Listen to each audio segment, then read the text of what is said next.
Herzlich willkommen, DOK.fest at Home, die erste Ausgabe zu Hause, das 35. DOK.fest. Schön, dass Sie dabei sind. Jetzt hier zum Screening von New Beginning. Ein Film von Mohsen und wir haben den Direktor hier dieses Films, den Regisseur, live im Bild jetzt. Herzlich willkommen, welcome Mohsen. Thank you very much. You are sitting and living in Denmark, is that right, in Copenhagen? Yes, I grew up in Denmark since I came to Denmark in 2000. I was 10 years old. Mm-hmm. So my adult life have been here and teenage life. You studied at the film school, I think, in Copenhagen? Yes, in the National Film School of Denmark. I was studying the documentary directing. And I graduated back in 2015.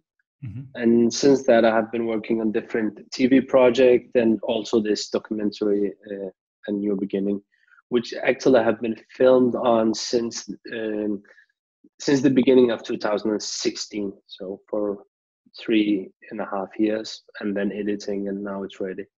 Mm-hmm. So good 3.5 years was the film, and a lot of documentaries end where your film A New Beginning starts.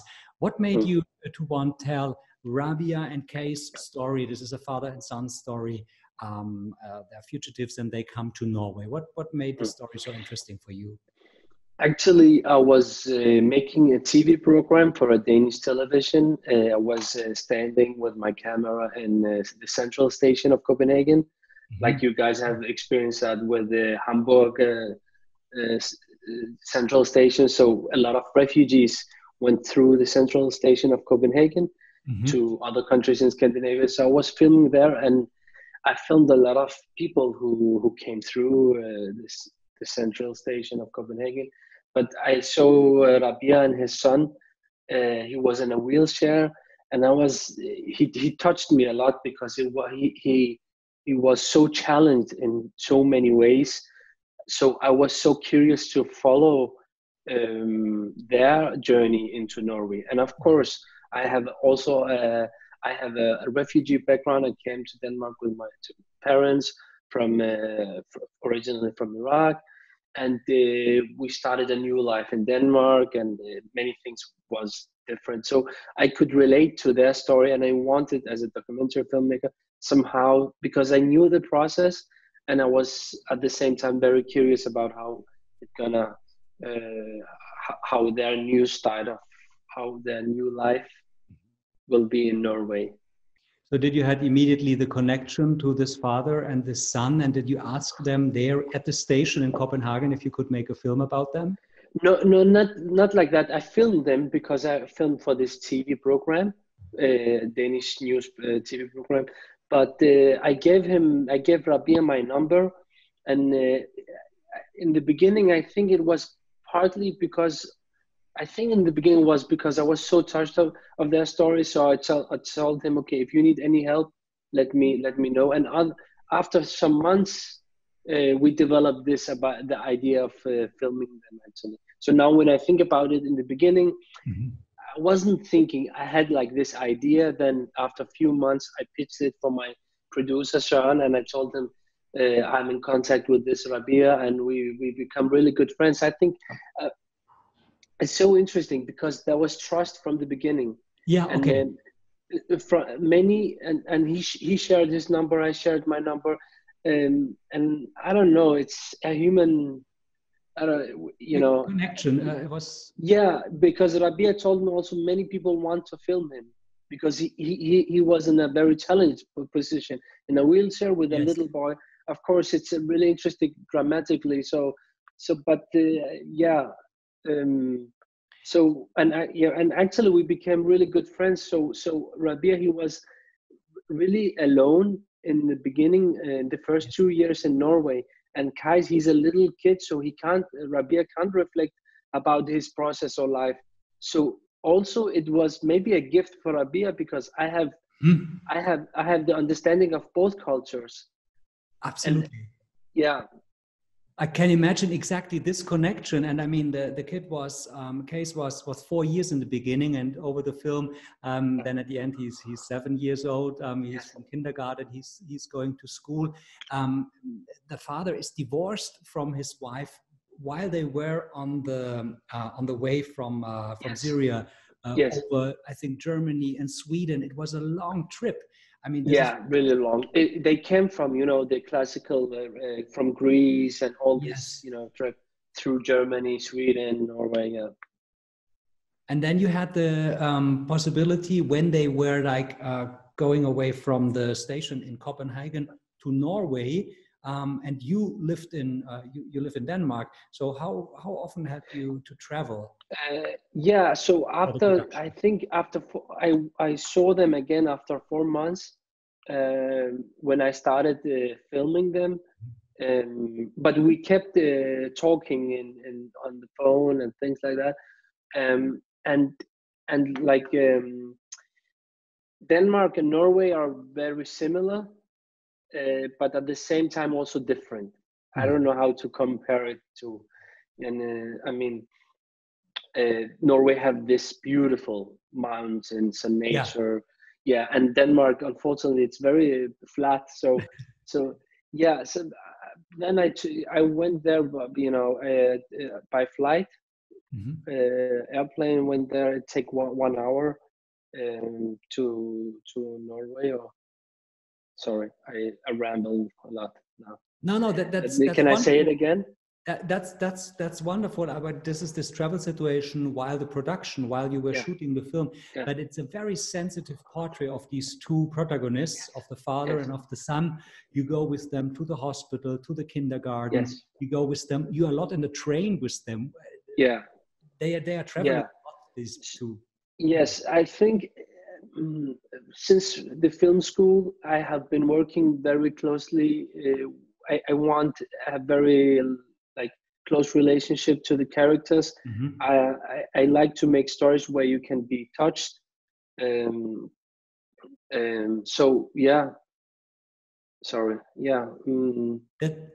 The relation, but just another jump to the beginning of the film, because you said your own story was so much opening, of course, to the story of Case and Raya.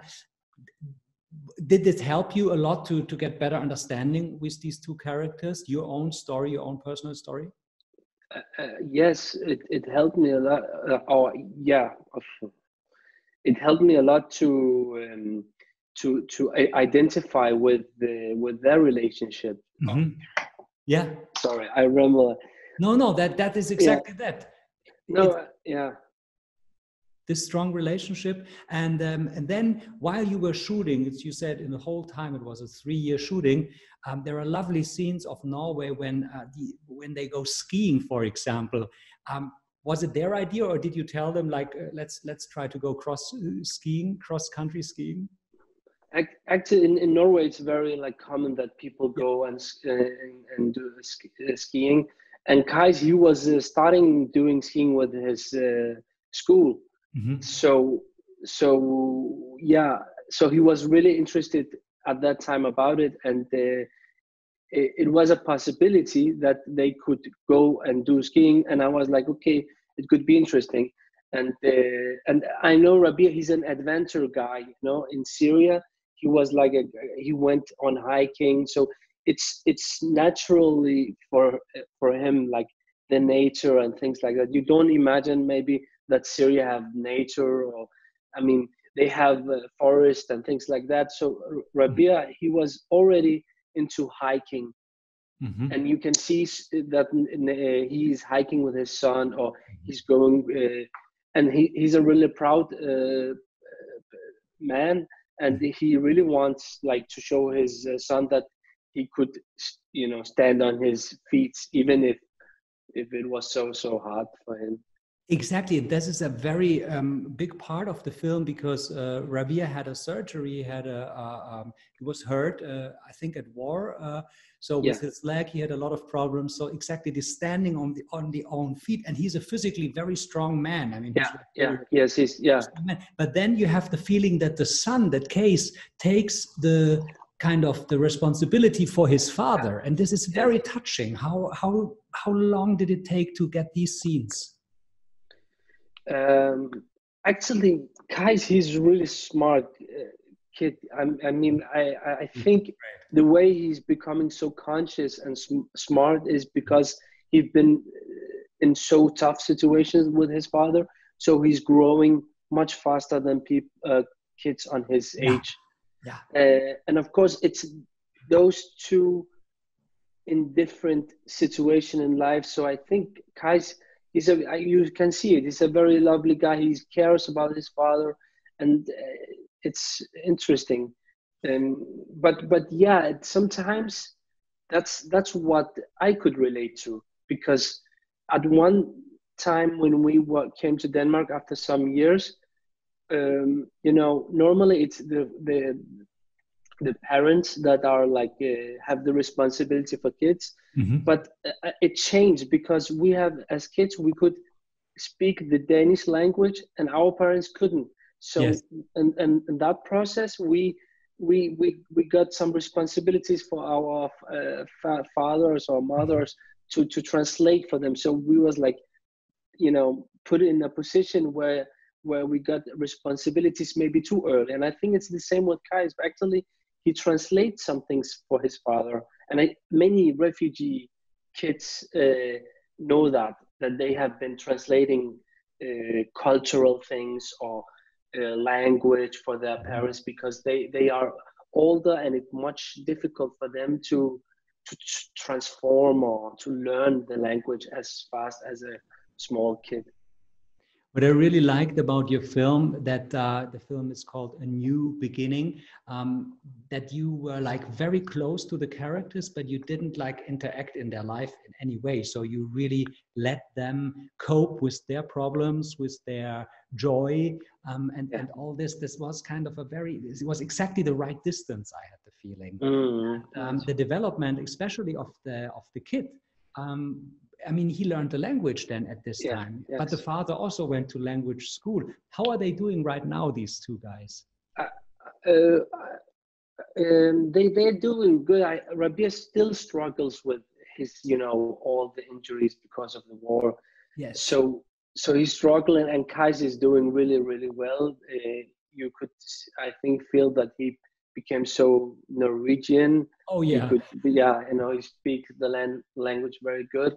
And Rabia is a guy that he's like struggling, or he's like keep fighting. That he have this spirit that I also really, really admire.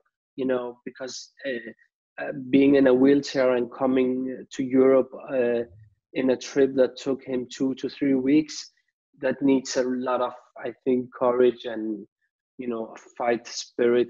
So he even that he have so many injuries, surgeries, he's still trying to recover and hopefully gain a normal life. I don't think he will get the same life as he had in Syria, because what was he doing there? What was his job there? He was an electrician, mm-hmm. and he had his job, and things went good for him. And I think he's coming from a middle class family, mm-hmm. In Syria, a Christian. So he was happy about Syria. Life in Syria was really, really good, and for him, or for many people, then the war came, and it made some. It made some troubles. It made some. You see him working, of course. You see him going to church. You said he's a Christian, and then you see so much wood in Norway. I mean, I have the feeling that Norway is completely out of wood. Is that true? Yeah, that's true. That's interesting. It is in Kristiansand, the city. There's a lot of nature and green. Great. It's beautiful. The film is running here on our DOK Festival. This is the first time that we have the edition at home. People can watch the films like in their living room, in their kitchen, wherever they want. The film is spread all over. It's running in the section of DOK Panorama. It's a premiere here in Germany. Could you just tell us at the end, what are your next projects, or are you working on something right now? My next project, hopefully, I'm developing. One thing that I also very interested about as a documentary filmmaker is like the sport. So I'm very interested in finding characters. For example, the next film is called Born to Fight, about a Tunisian girl kickboxer. Oh yeah. And it's about being a kickboxer in a male dominated society. Yeah. And at the same time, she struggled a lot about being a girl doing boxing in a male dominated society. Excellent. I don't know if it's all, yeah. Yeah. I think definitely people watch this film, of course, then they can follow you also and your future career, a la Mohsen. Thank you very much for this talk.